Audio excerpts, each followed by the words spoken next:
Many of you have asked how to get HLUSD on the HeLa Mainnet. Here's a quick guide. Step 1. Bridge from another network. Go to the HeLa bridge link. You can bridge from BSC to HeLa. Click Confirm and approve the request in MetaMask. The system will show the estimated time. Don't click anything while bridging. Once confirmed, you can check the transaction on the HeLa scanner.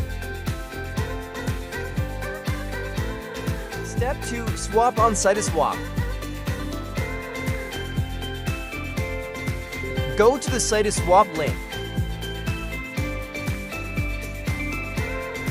Connect your MetaMask wallet, select HLUSD, enter the amount you want to swap, and click Swap.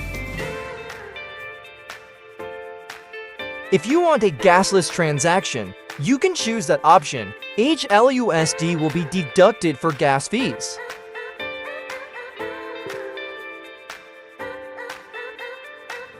Click the drop-down to see the estimated fees, then swap and approve it in MetaMask. Now you have HLUSD.